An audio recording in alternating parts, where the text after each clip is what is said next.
Ustadz, tolong ajarkan saya satu amalan yang dengan itu saya akan mencintai Allah dan tidak akan ada apapun lagi selain Allah dalam hidupku. Jika terlalu banyak saya tidak sanggup satu amalan saja. Alhamdulillah. Baik. Sudah?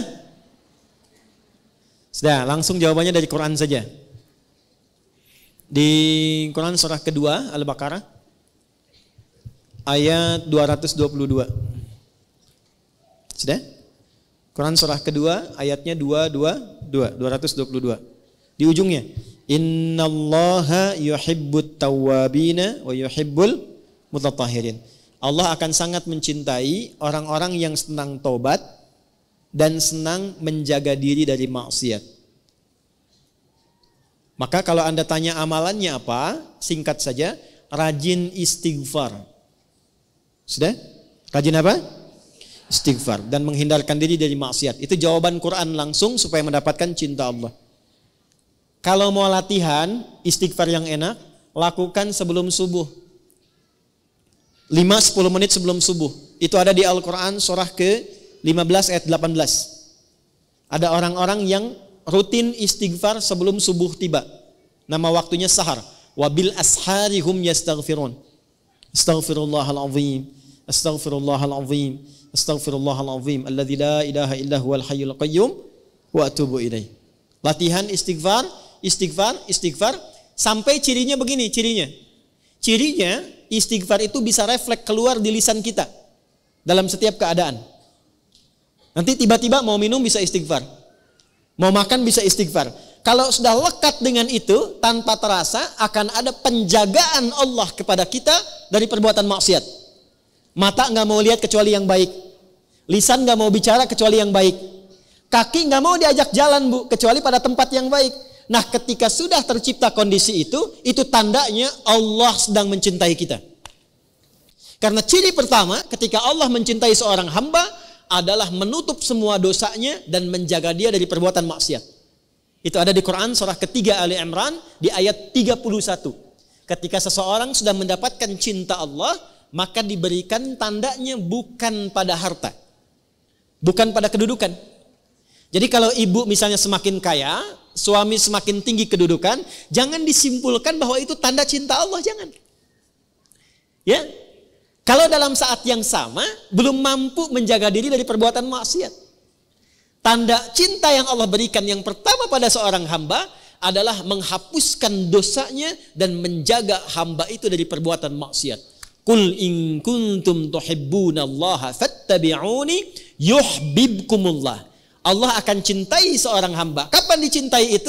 Wa yaghfir lakum dzunubakum, ketika Allah mengampuni seluruh dosanya dan menjaga dirinya dari perbuatan maksiat. Maka yang lakukan istighfar.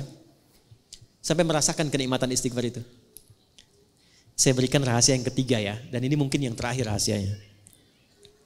Bu, kalau istighfar sudah rutin dan rutin dilakukan dalam diri, maka yang paling dahsyat itu bahkan bisa menghadirkan nikmat Allah sebelum kita menjalani kebutuhannya.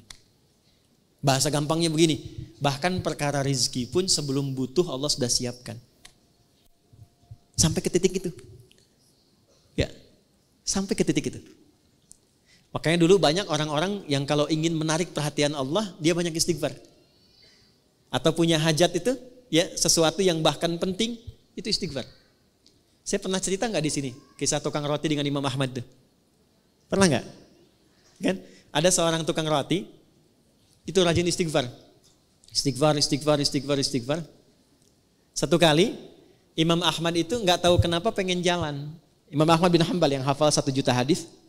Jalan, lalu jalan jauh, singkatnya beliau merasa lelah, istirahat di masjid. Istirahat tiduran gitu. Itu oleh marbot masjid diusir supaya keluar dari sini katanya ya. Padahal itu imam besar karena belum tahu ini siapa, imam besar viral, diusir keluar. Istirahatlah di luar masjid, di pelataran. Itu sampai di luar pun diusir juga. Kata Imam Ahmad, saya istirahat sebentar. Enggak, Anda keluar. Ya, orang Arab itu kalau ngusir, pertama idhab, pergi. Kedua barwah, luar. Ketiga, rawah. Rawah itu maksudnya sudah jengkel. Kalau sudah jengkel, rawah keluar dengan roh-rohnya sekalian. Rawah kan. Itu Imam Ahmad keluar. Begitu keluar, lalu kemudian lewatlah tukang roti tadi. Ya, dia sedang membuat adonan. Karena melihat seseorang itu sedang lelah, capek, dipanggil. Syekh, kesini aja istirahat katanya. Ya. Lalu ketika istirahat, Imam Ahmad melihat setiap dia bikin adonan, dia istighfar. Dia istighfar. Ditanyalah kemudian oleh Imam Ahmad, ma faidatu istighfarika laka? Tuan katanya, apa manfaat istighfar ini kepada pekerjaan Anda? Karena saya lihat setiap mau bikin adonan istighfar. Selesai istighfar. Bikin lagi istighfar. Imam Ahmad bukan tidak tahu manfaatnya, tapi ingin memastikan apakah keberkahan istighfar itu hadir pada tukang roti ini atau tidak. Maka apa jawabannya? Perhatikan jawabannya. Wallahi. Ini kisah nyata. Demi Allah, tidak pernah saya membiasakan istighfar ini kecuali semua hajat saya dikabulkan oleh Allah Subhanahu wa taala. Tidak pernah saya baca istighfar ini kecuali semua hajat saya dikabulkan oleh Allah Subhanahu wa taala. Cuman satu yang belum terkabul sampai saat ini. Apa itu kata Imam Ahmad? Saya bermohon kepada Allah dengan istighfar saya, ya Allah, mohon pertemukan saya dengan Ahmad bin Hambal sebelum saya wafat atau sebelum beliau wafat. Maka kata Imam Ahmad, astagfirullah katanya. La haula wala quwata illa billah. Jadi karena istighfar ini saya diperjalankan, saya dikeluarkan dari rumah Allah di masjid, bahkan saya dikeluarkan dari halaman masjid hanya karena istighfar Anda untuk bertemu dengan Anda. Sayalah Ahmad bin Hambal. Ya. Ibu jangan lakukan itu pada saya ya.